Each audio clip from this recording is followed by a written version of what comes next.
By the time the bank called on day 11, I had already stopped answering calls from 3 numbers. The bank, my mother, and a voicemail my sister left that I still haven't listened to. I didn't screen them out of pettiness. I screened them out of clarity. Let me go back to the beginning. Because this story starts not with a phone call, it starts with a spreadsheet, and a question I'd been avoiding for 5 years. At what point does taking care of someone become funding someone? I didn't have the answer then. I do now. Let me show you how I found it. Charlotte in October has a particular quality of light, thin, and silver, like the sky is rationing something. It was a Tuesday, 6:47 in the morning. I know because I checked the time twice before I sat down, which is something I do, the way some people tap their pockets for keys. My kitchen table held 2 things: a cup of coffee, black, still too hot to drink, and my laptop open to 2 tabs. The first tab was a quarterly reconciliation for a client who ran 3 LLCs out of a former strip mall in Concord. The second tab didn't have a name. I'd never given it one. It had existed as Sheet 2 for 5 years, which struck me sometimes as the most honest label in my apartment.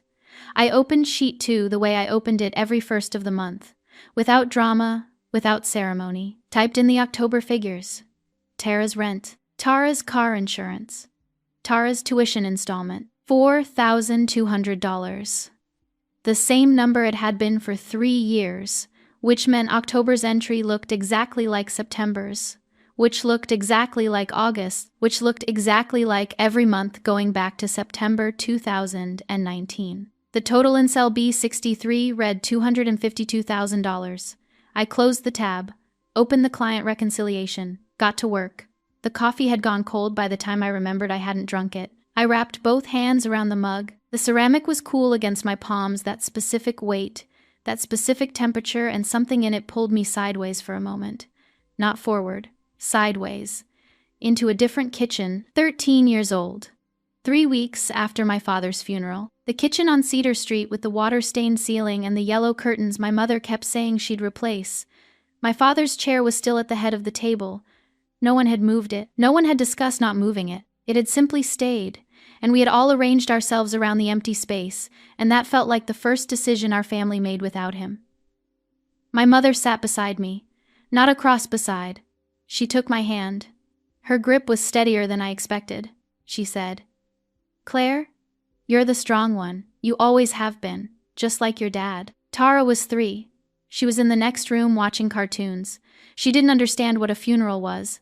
She would barely remember him. I was 13. I understood everything.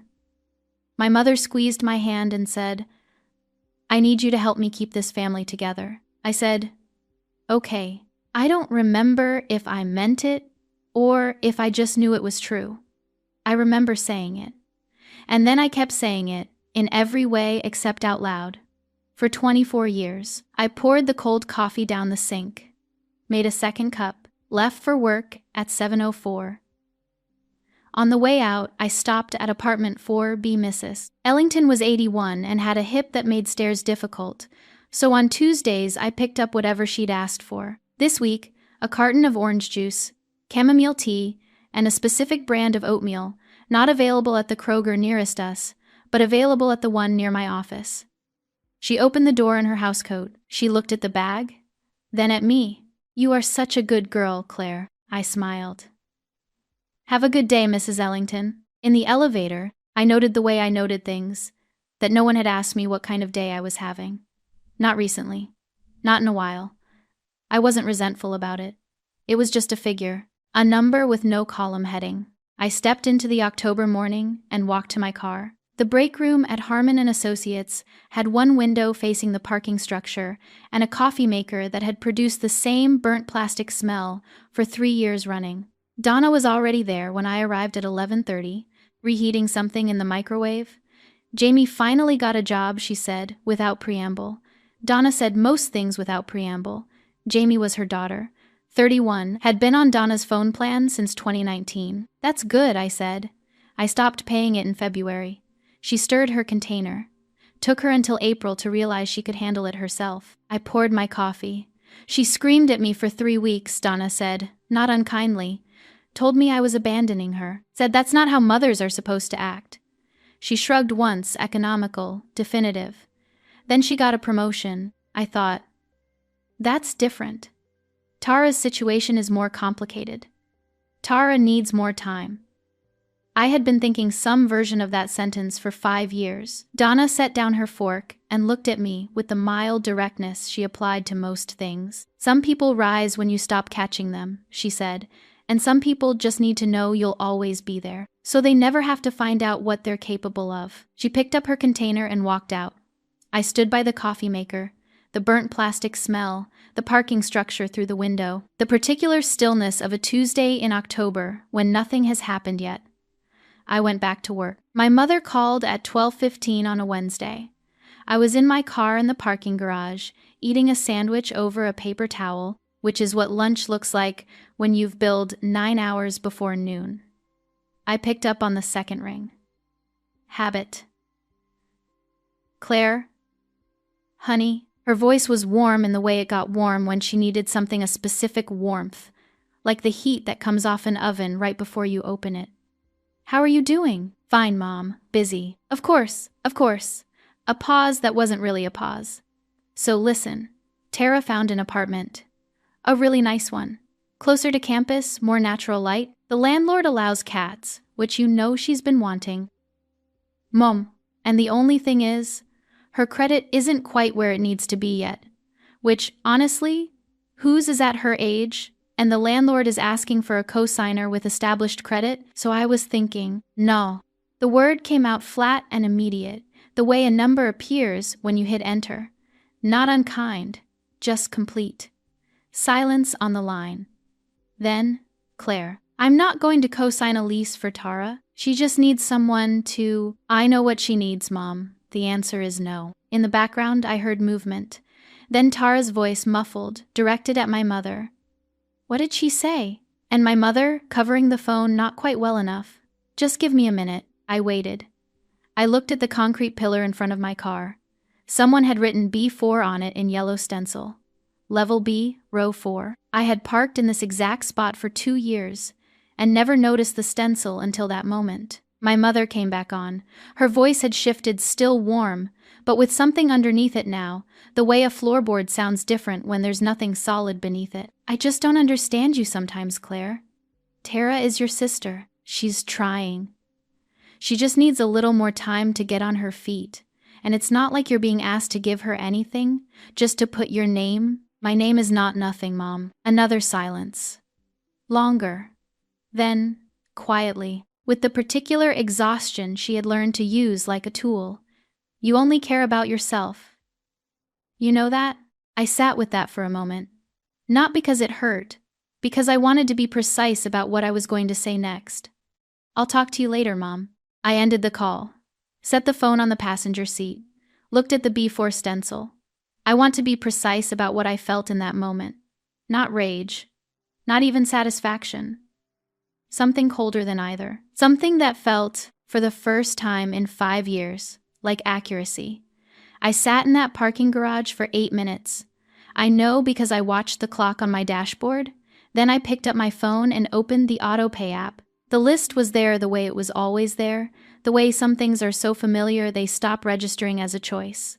Tara's rent, Wells Fargo payment, $1,850 per month. Tara's car insurance, Progressive, $340 per month. Tara's tuition installment, UNC Charlotte Continuing Education, $2,010 per month. $4,200. The same number every month for 60 months. I looked at it for 30 seconds.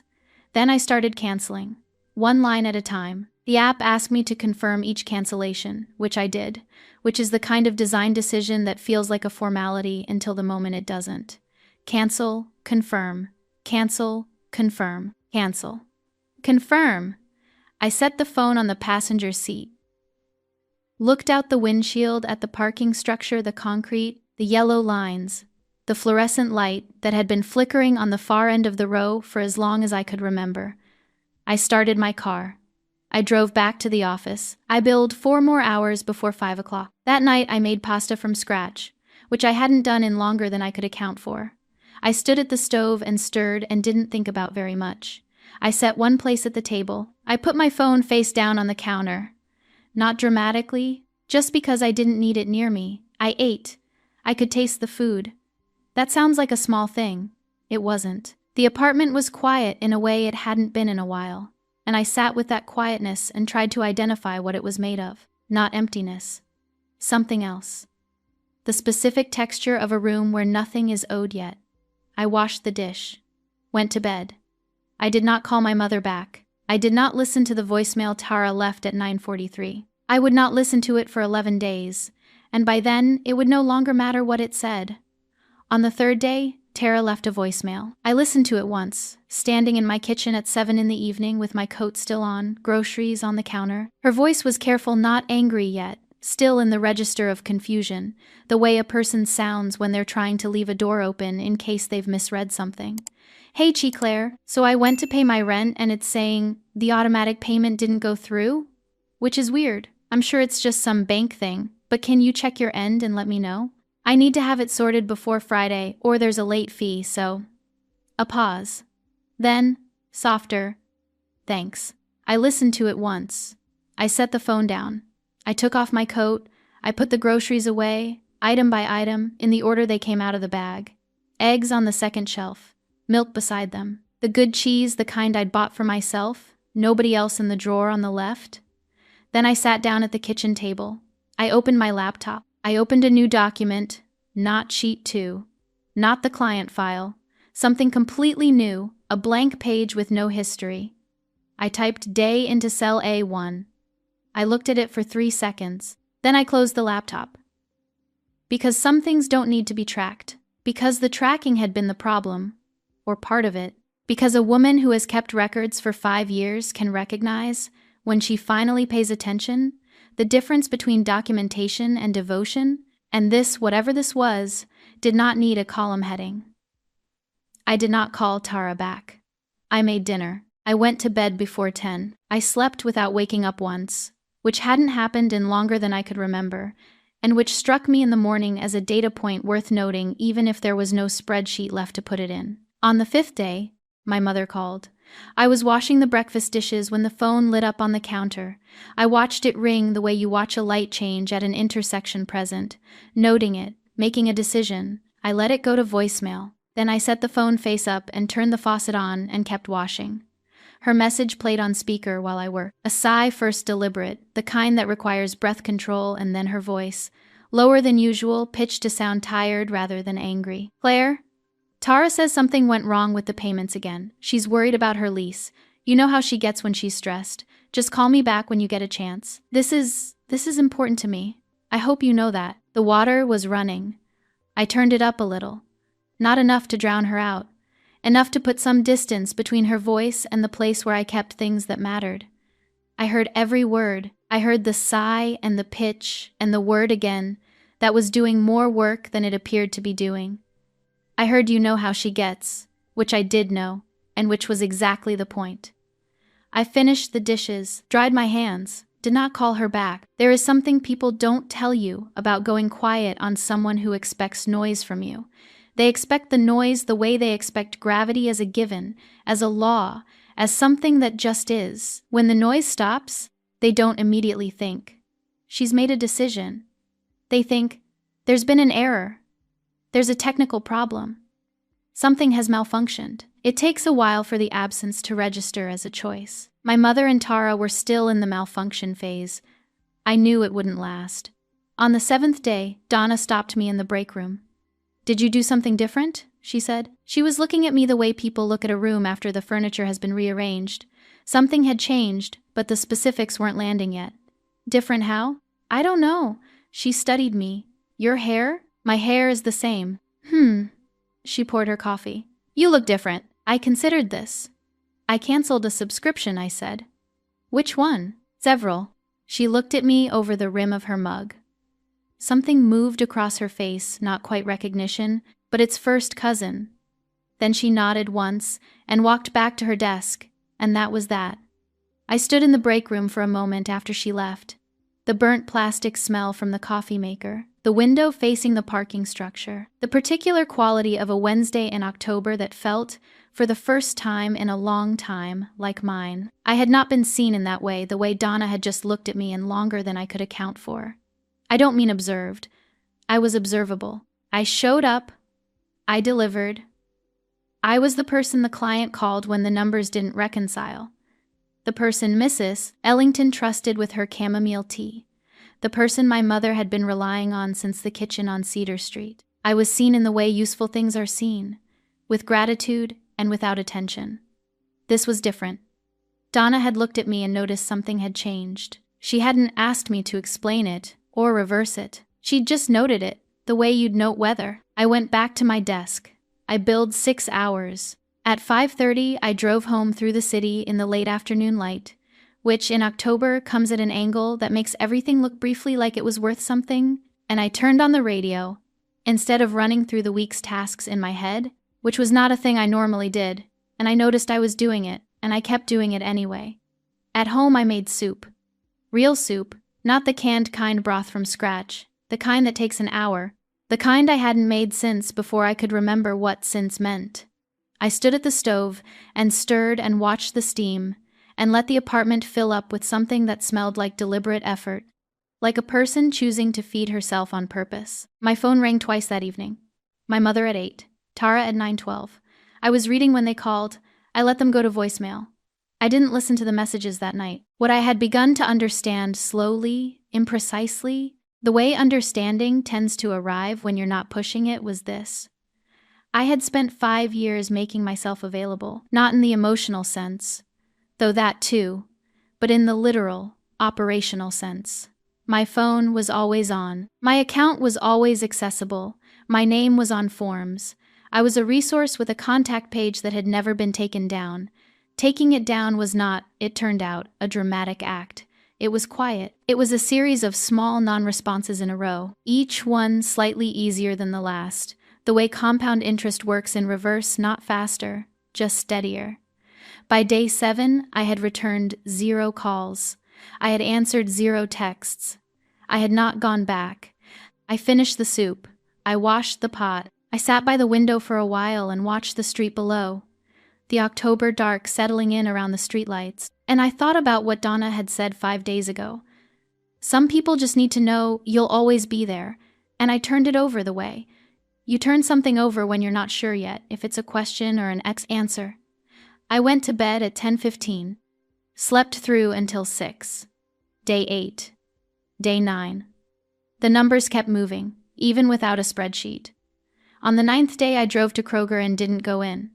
I pulled into the lot at 6:45, found a space near the cart, returned the way I always did, close enough to be practical, far enough from the entrance that no one would door me, and I turned off the engine. And then I sat there, not because of anything. There was no phone call, no news, no moment of crisis. I had a list in my head: pasta, olive oil, the good tomatoes if they had them, paper towels.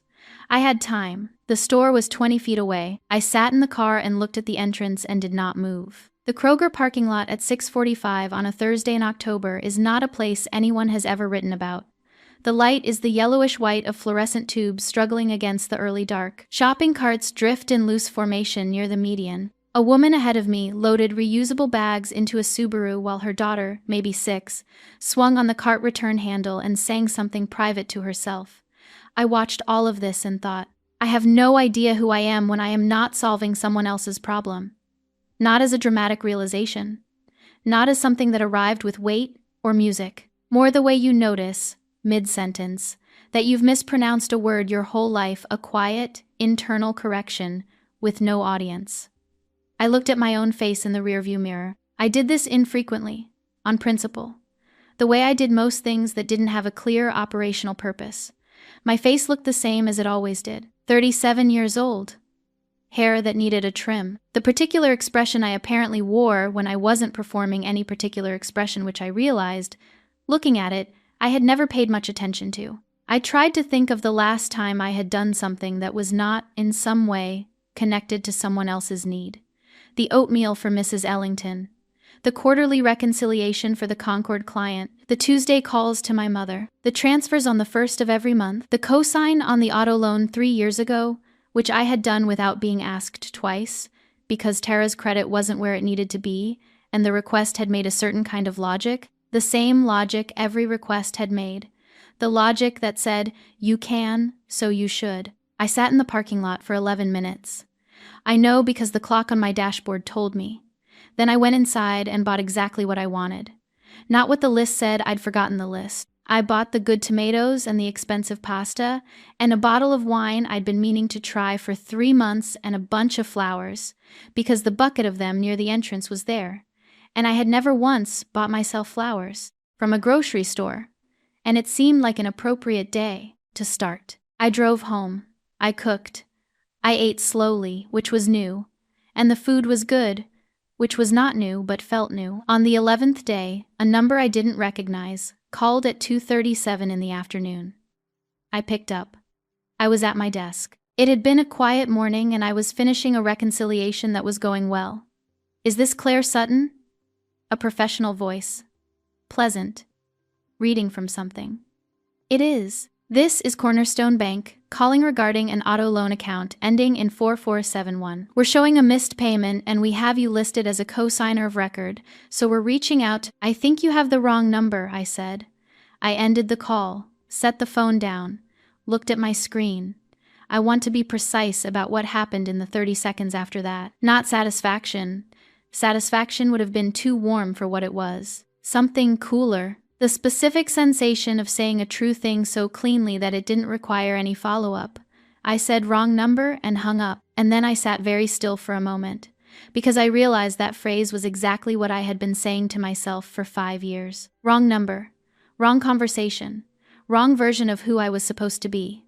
That version was the one who used to pick up. I opened a browser and typed, how to remove yourself as co-signer from auto loan.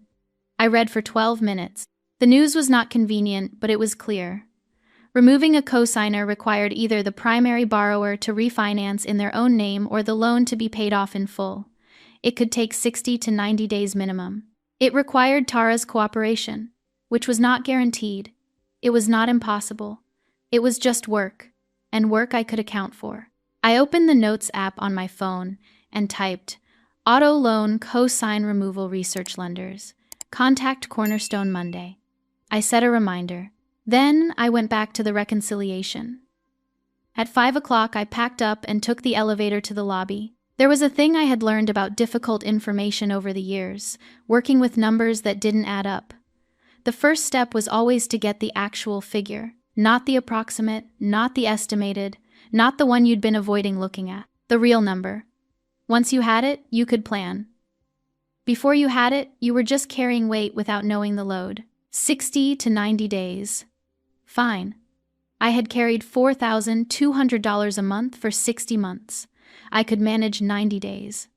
On the 13th day, my mother called from the parking lot of my office building. I was at my desk when the call came, not the lobby, not the elevator, my actual desk on the 4th floor. She called from downstairs, which was a thing she had done twice before in my life. Once when my father died, once when she'd had a health scare and driven 40 minutes to tell me in person rather than say it on the phone.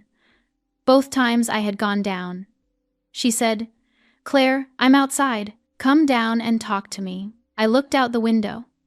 Her car was in the visitor section, first row.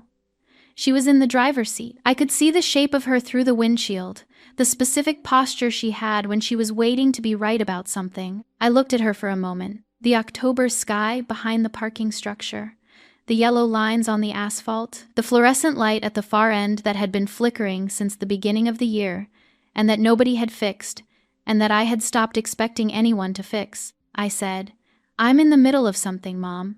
I'll call you later. I did not call her later.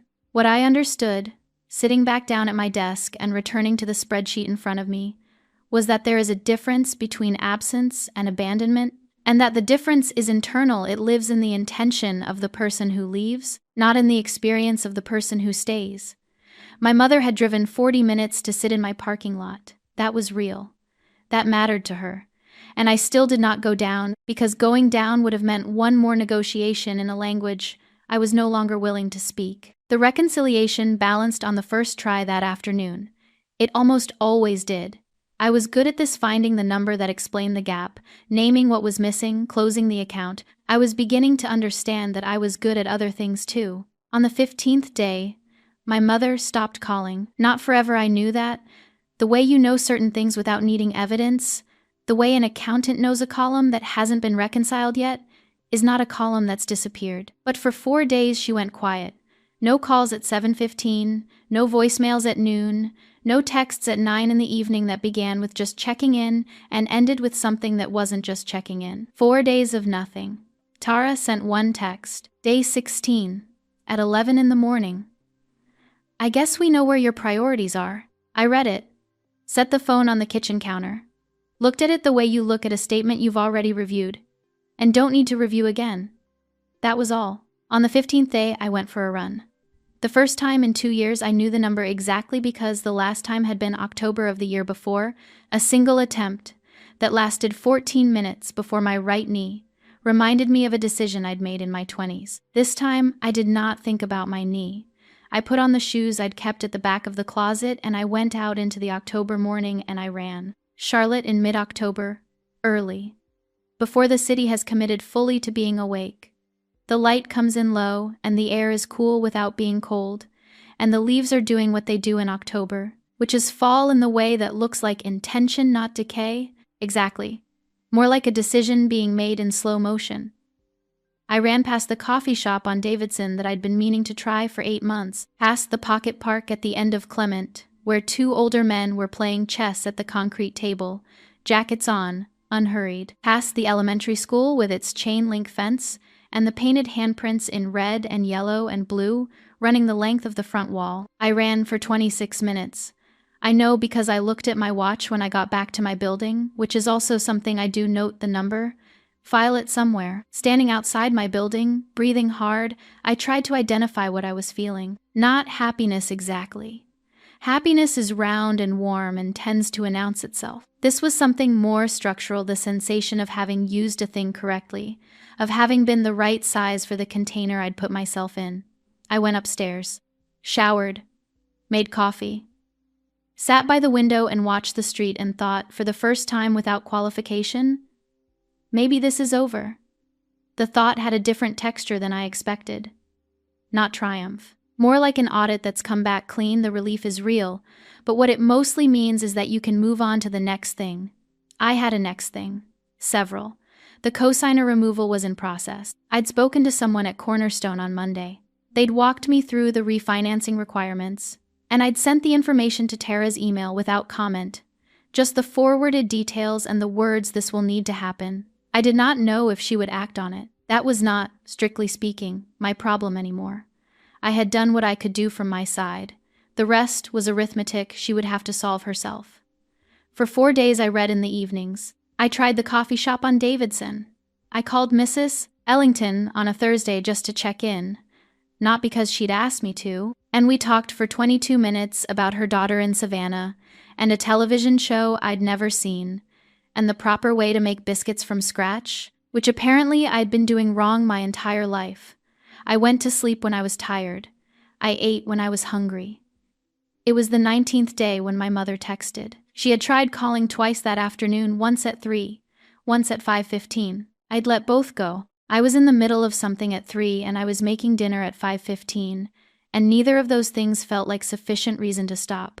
The text came at 7:42. "The family is getting together Sunday. I need you to be there. 2 o'clock. We are going to talk about this like adults and work this out as a family. I expect you." I read it twice. I set the phone on the table beside my dinner. I finished eating. A family meeting. My mother's phrase for it, getting together. As a family. As if it were a gathering rather than what it was. The last time she had called one I was 17. She had needed to explain something about money.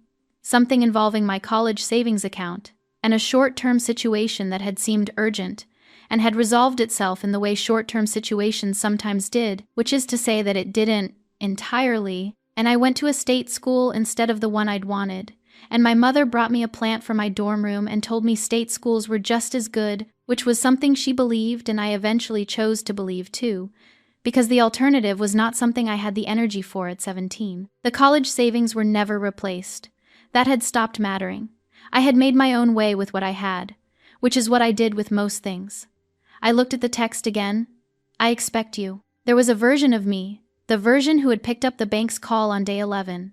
Before remembering she didn't have to, who would have typed back, of course before she'd finished reading the sentence, who would have already been planning what to bring, whether to arrive early, how to keep the room from escalating. I put the phone face down and did the dishes. Sunday was 4 days away. I would figure out what I wanted to say between now and then. Or I wouldn't say anything at all. Or I would say a great deal, slowly and clearly, in a room full of people who had never once thought to ask if I was keeping track. One of those things would happen. I went to bed. I did not lie awake. The Ledger, Part 6. My mother's living room had not changed in 11 years. The same cream-colored sofa with the throw pillows she'd bought at a craft fair in 2009. The same framed print of Myrtle Beach above the fireplace. The side table with the ceramic lamp and the coaster she'd had since before I could remember, and that had a ring on it from a cup I suspected was my father's. I arrived at 2 o'clock exactly, because that's what she'd said, and I saw no reason to give her an early advantage. They were already there. Uncle Gary on the love seat, jacket on, hands on his knees in the posture of a man who had been told this was important and was taking that seriously. Aunt Patrice beside him, a glass of sweet tea, her expression calibrated to concerned but supportive. Cousin Michelle on the chair near the window, not quite looking at her phone but not quite not. Tara on the small sofa near the hallway. She had taken the seat closest to the exit, which I noticed, and which told me she wasn't as confident as she'd wanted to appear. And my mother in her chair, the one she always sat in, upright, a tissue in her hand that she wasn't using yet. I sat down. I set my bag on the floor beside me. I waited. Uncle Gary cleared his throat. He was 62 years old and had run a dry cleaning business for 30 years and was, in his way, a decent man, the kind of decent that operates mainly through non-interference and occasional genuine concern. "Claire," he said, "thank you for coming. We want to understand what's going on. With you and Tara. With the family." "All right," I said. "Tara's having a hard time right now. I'm aware." He looked at Aunt Patrice. She leaned forward slightly. "We all love you, Claire. Nobody here is blaming you for anything. We just think," she paused, "the way people pause when what comes next requires more care than what came before. We think maybe there's been some miscommunication somewhere, and we just want to get everyone talking so we can work this out together." I looked at her. I looked at the ceramic lamp. I thought about the fact that Aunt Patrice and I had spoken 4 times in the past 3 years, all of them at holidays, none of them about anything beyond the surface of things, and that she was now sitting in my mother's living room with a glass of sweet tea, and the phrase "some miscommunication," and I was supposed to find that a basis for conversation. "There wasn't a miscommunication," I said. "I was asked to co-sign a lease. I declined. My mother told me I only care about myself. I ended the call. I canceled the automatic payments I'd been making for 5 years. That's the whole thing." The room shifted. Not much a small adjustment, the kind you feel rather than see. Tara spoke from the small sofa. "You can't just cancel everything with no warning, Claire. That's not how family works. That's not how anything works." "I gave 5 years of warning," I said. "I just gave it in installments." "That's not." She stopped. Started again. "You're acting like we've been taking advantage of you." "I'm not acting like anything. I'm describing what happened. You made me look like I can't take care of myself." "Tara." My voice was even the way it got when I was working with a figure that didn't add up and needed to be addressed directly before anything else could proceed. "I've been paying your rent, your car insurance, and your tuition for 5 years. That is the situation. I didn't create the appearance. I funded it." The silence in the room had a specific quality, the kind that happens when something true has been said in a room that wasn't prepared for it. My mother set down her tissue. "This isn't about the money," she said. "Everything is about the money," I said. "That's what a ledger is." Her face moved through something I couldn't name exactly, a kind of compression, a pulling inward. "I didn't raise you to think about things in terms of debits and credits. You raised me to handle things. I handled them. For 24 years. You were family." Her voice had gone quieter. "That's what family does. It takes care of each other. It doesn't keep score. Someone has to." Uncle Gary shifted on the love seat. Cousin Michelle had set her phone fully face down. The room was attentive in the way rooms get attentive when people sense that the thing they came to prevent might be happening anyway. My mother looked at me. She had her hands folded in her lap now, the tissue gone somewhere.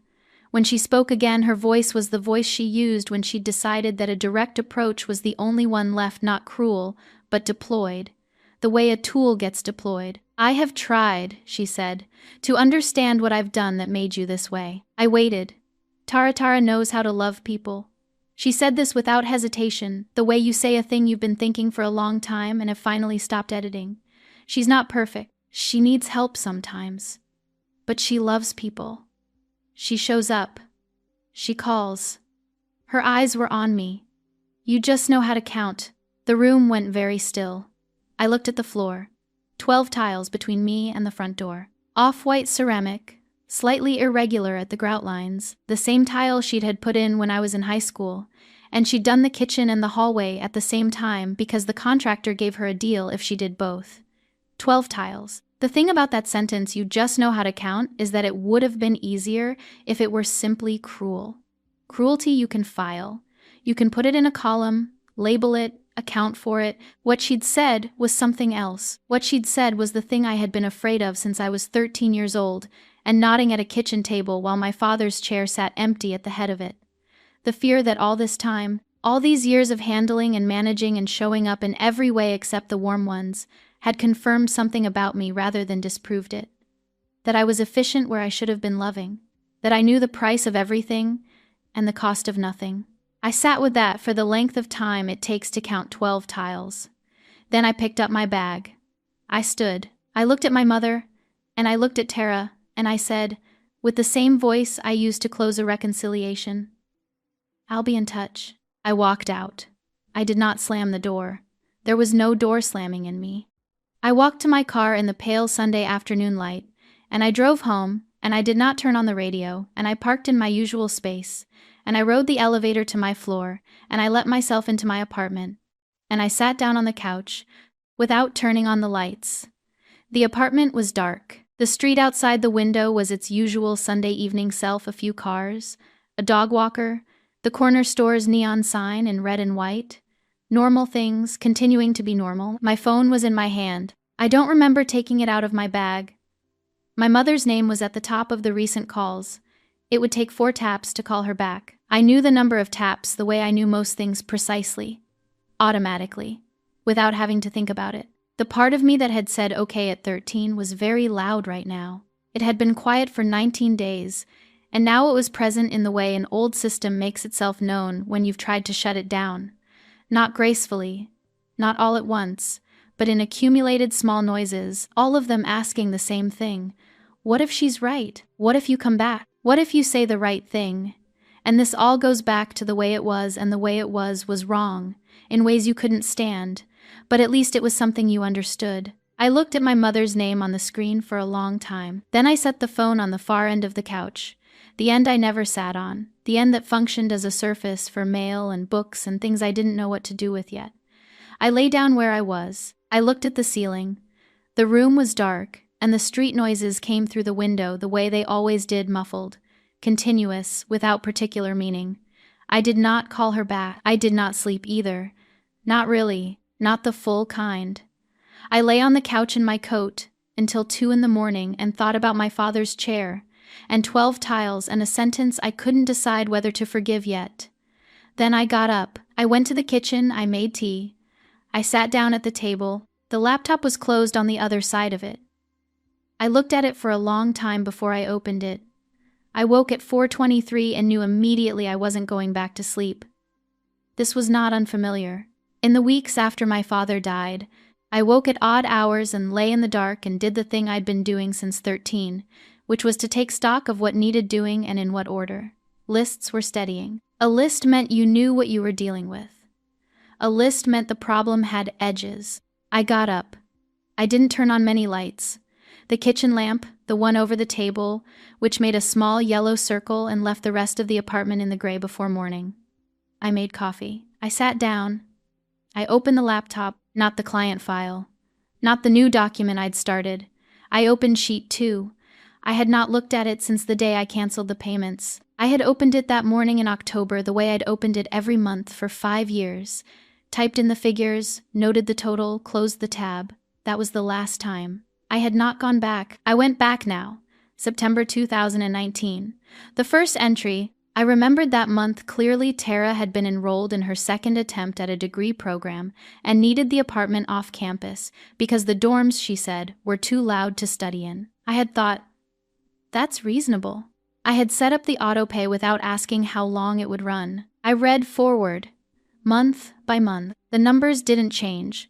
Often rent held at $1,850 for 18 months before the landlord raised it to $1,900, and I adjusted the payment without noting it as anything other than a figure to update. The car insurance fluctuated. The tuition came in installments that didn't always align with the calendar month, so some entries were higher and some lower, and I had built a formula to average it across the year, and the formula had worked perfectly. And I had never once considered whether the thing the formula was measuring should be measured at all. There were notes in the rightmost column. I had forgotten about the notes. Holiday in December 2019. I'd transferred extra that month for a laptop Tara needed, and I'd called it a holiday gift in the notes column because something about that felt cleaner than calling it what it was. Car issue in March 2020. She'd needed new tires. I'd looked up the average cost of tires for her make and model, transferred the amount, typed car issue in the column. Deposit help in August 2020 when she moved to the bigger apartment. Birthday in June 2021, I'd added $100 to that month's transfer and apparently decided it warranted documentation, as if she needed to know, as if anyone was auditing this but me. I read for a long time. At some point the coffee went cold, and I didn't notice until I reached for it and found it room temperature, which gave me a distant sense of how long I'd been sitting there. I didn't get up to make more. The last entry was March 2024, $4,200. I looked at the total in cell B63 for the second time, in 2 months. $257,400. The figure had gone up slightly since I'd last calculated it, because I'd miscounted the months the first time by 2. I corrected the formula. The total adjusted. I looked at it. $257,400. My father had been a careful man with money.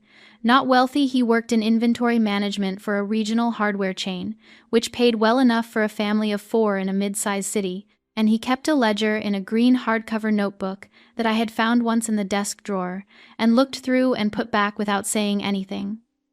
He wrote down every expense. Everyone. The notebook was organized by category: housing, food, utilities, children, miscellaneous. Under children, he had written my name and Tara's name and kept a column for each of us. I had always thought I inherited the habit from him, the tracking, the documentation, the need to have the number. It occurred to me now, for the first time, that he had kept the ledger so the family could see clearly what they had, not to justify himself to anyone, not to prepare a case, just because knowing the real figure was how he understood a situation. He had never shown it to anyone. I had found it by accident. He never knew I found it. I had kept my ledger for 5 years and not shown it to anyone either. But where his ledger was a tool, mine had become something else, a record of every month I had told myself this was reasonable, this was temporary, this was what family did. Proof that I had not been a fool, that the math bore out my goodness. Evidence against a charge that nobody had filed yet. My mother's voice. From Sunday. You just know how to count. I'd carried that sentence since she said it. The way you carry a stone in your shoe, aware of it at every step, not stopping. I had heard it as an accusation, as the thing she'd always believed about me, said finally out loud, that I was a person without warmth, a function wearing a face. I turned it over in the kitchen at 4-something in the morning, with cold coffee and 5 years of documentation open on the screen.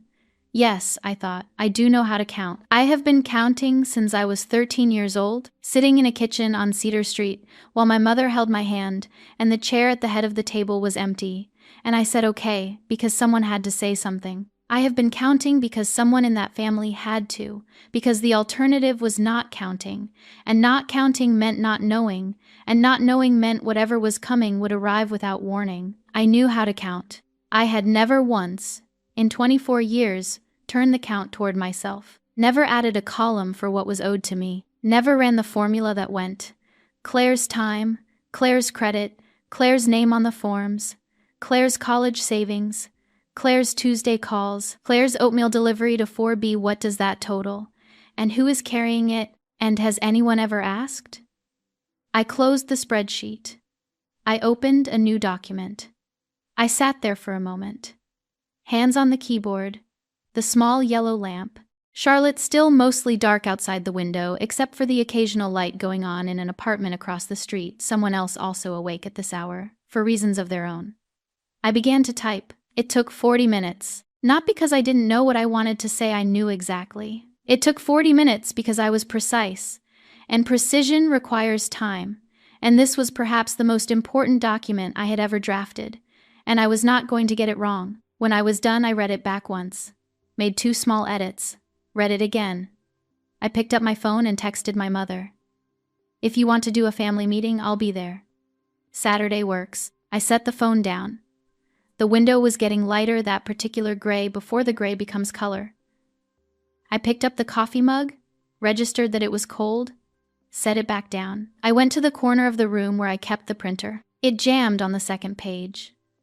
I sat down on the floor next to it, which is the only dignified response to a printer jam at 6 in the morning, and I worked the paper out of the feed mechanism the way I'd done a dozen times before, slowly, evenly, without forcing it. The printer made its considering sound. I reloaded the paper, pressed print again. 5 pages came out warm, one at a time, into the tray. I stacked them, tapped the edges even against the floor.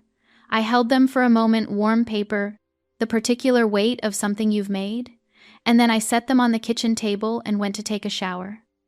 Saturday was 4 days away. I had everything I needed.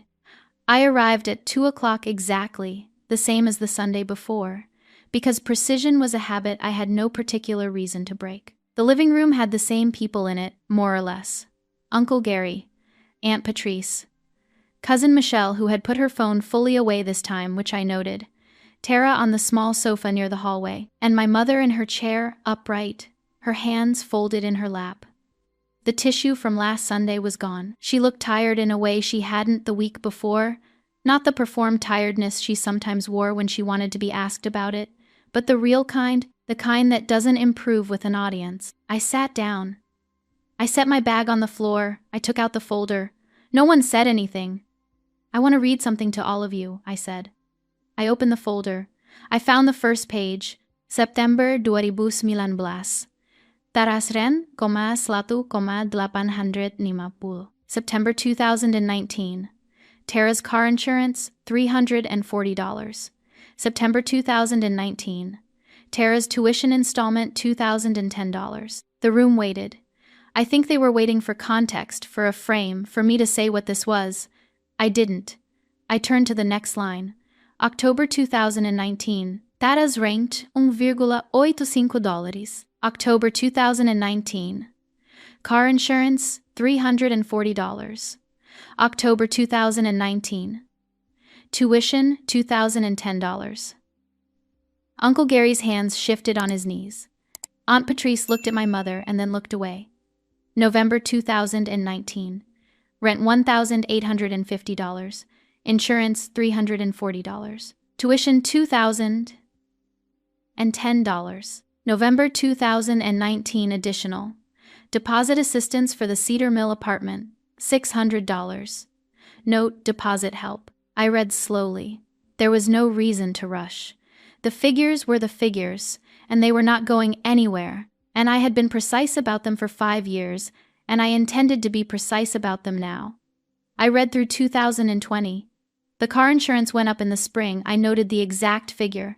The tuition dropped for 1 semester when Tara took fewer credits, and I noted that too. In August, I had paid additional for a larger apartment, and I had written moving costs in the notes column, and I read that out loud the way I read everything else evenly, without editorializing. Tara started crying somewhere around the spring of 2021.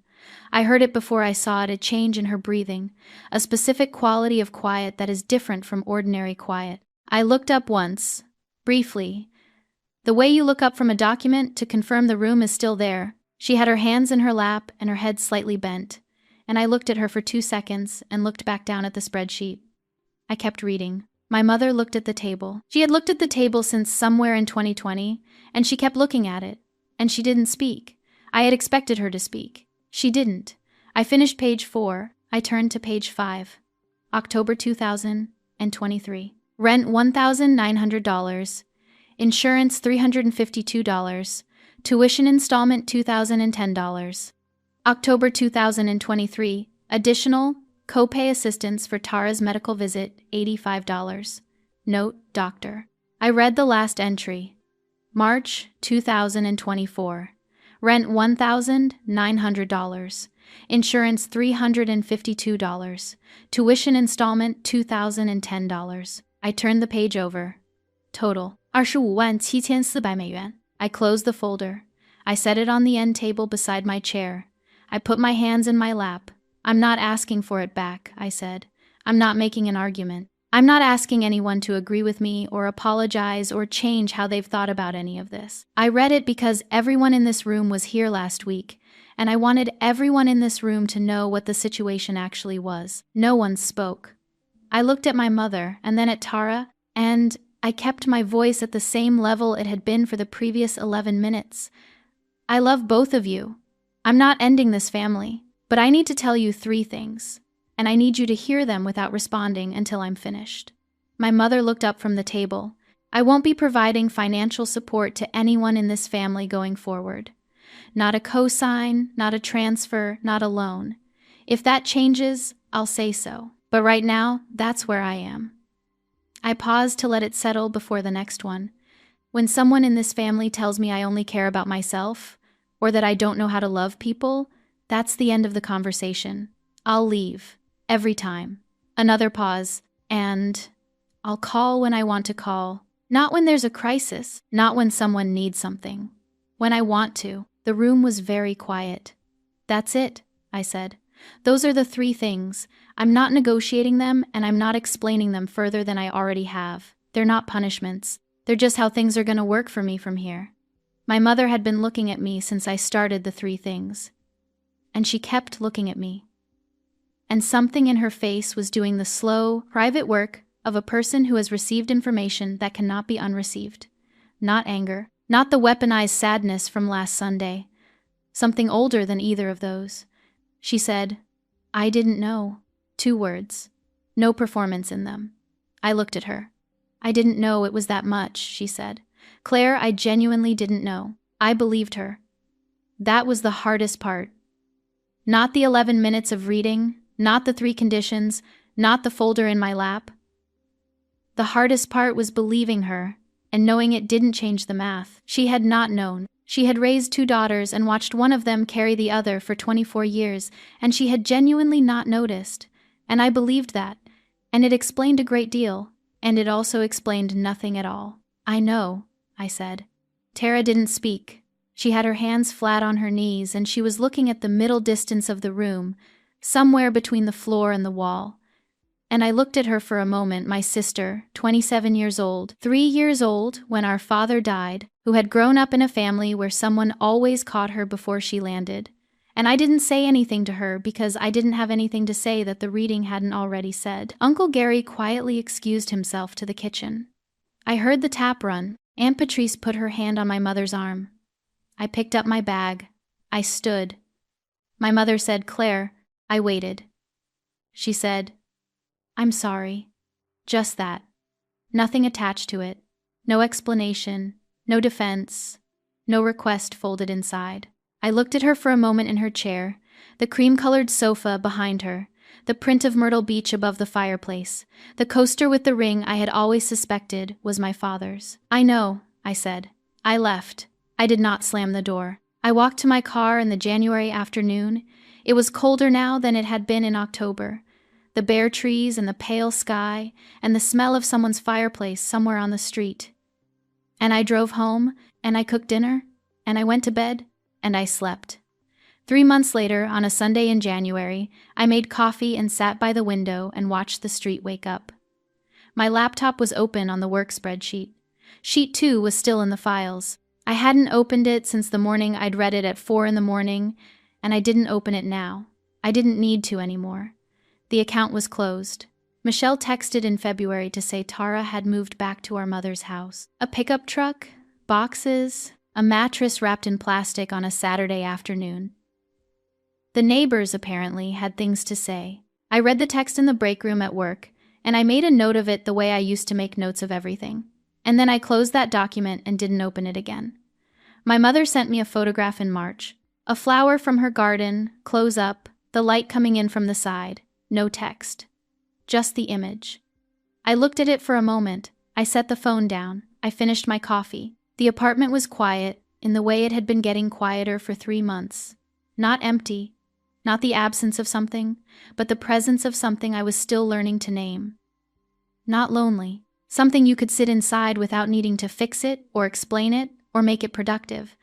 Something that had been there all along, underneath everything else, waiting for the room to clear. If you've ever been the responsible one, the one who picked up when others didn't, who paid what others couldn't, who stayed steady so everyone else could afford to fall apart, then you already know what Claire knew before she knew it, that being needed and being loved are not the same thing, and the distance between them, once you see it, cannot be unseen. There is nothing wrong with taking care of people. That impulse is real and it is good, but somewhere between taking care and taking on, a line gets crossed quietly, gradually, without anyone calling a meeting about it, and suddenly you are funding a life that isn't yours, carrying a weight no one asked you to put down because no one noticed you were holding it.